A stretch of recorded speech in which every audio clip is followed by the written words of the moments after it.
Hello, students. Today's reading of Ruby on the Outside, we are starting in chapter 9.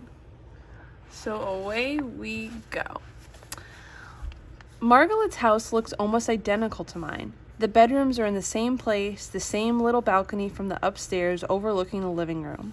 The fridge and the stove and the sink are all in the exact same place as ours, but hers is 10 times more crowded. And it's not just because 3 people live here instead of just 2. Margaret, her mom, and her dad, who I haven't met yet, it's all their stuff. I've never seen so much stuff, so much cool and interesting stuff. There are things everywhere, ceramic bowls filled with coins or dried flower petals, one with glass marbles. There are books just randomly piled or stacked on top of any sort of surface. Magazines, a little collection of antique-looking wind-up toys. Colorful glass bottles are lined up on the windowsill in the lower-level living room. Matu likes to keep our house very neat. If she sees me get up from an upholstered chair in the living room, she runs over and smooths out the lines in the fabric so you can't see that anyone had ever been there. We have a glass table, so you don't have to worry about your drink leaving a stain, but we aren't allowed to have any drinks in the living room, so it stays pretty clean. It's not that Margaret's house isn't clean. It is. It's just wonderful. The white walls are so covered with artwork, framed and unframed, that there is hardly any white you can see. Some of the paintings were done by Margaret's mother and some by their grandfather, I am told, as Margaret points everything out and explains it. The couch is all mushy and soft-looking, and there are different colored, different sized pillows just thrown all over it, not fluffed up at all. Some are downright smushed to smithereens. Matu wanted to know whose house I would be eating at and what time I'd be home. But other than that, I think she was happy I was eating with a friend. "Remember to smile," she told me, "and be polite." I am smiling now. I hope you like my homemade macaroni and cheese. I didn't think to ask," Margaret's mom is saying, when the house tour brings us into the kitchen. Not everyone likes it, like Moochie here does. That's what Margaret's mom calls her, Moochie, or just Moo.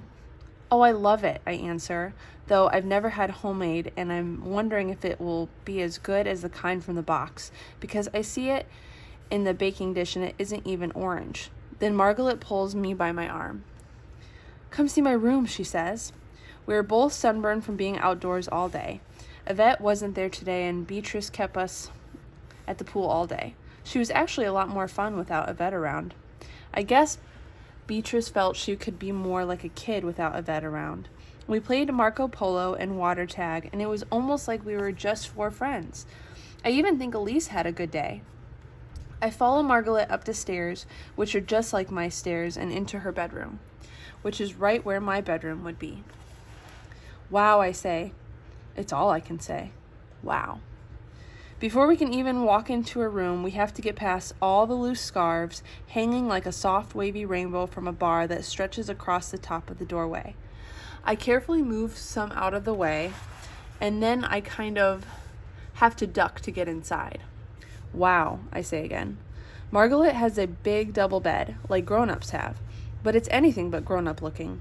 Like her couch downstairs, her bed is covered with pillows, but it is also covered with stuffed animals and blankets that look like they might have been baby blankets, knitted and flowery. One cottony blanket bunched up at the bottom has blue bunnies on it. There is one big sort of pillow stuffed animal combo, and it looks really old and really well loved. Her walls are covered with posters, some that were clearly from kindergarten, like Hello Kitty, and some that must be pretty new, like Demi Lovato. Margaret's room is just like she is, a free spirit, an open book, an open heart with lots of color. And then there are her books, everywhere. Her shelves are filled with what looks like a history of art projects, little FIMO clay creations, beads, crepe paper flowers, and her books are stacked on the floor, under the bed, and on the windowsill. It takes me a while to see everything. "My mom keeps wanting me to clean up," Margaret says. "I will, soon." "Well, it's not dirty," I say. Margaret bounces on her bottom right onto her bed.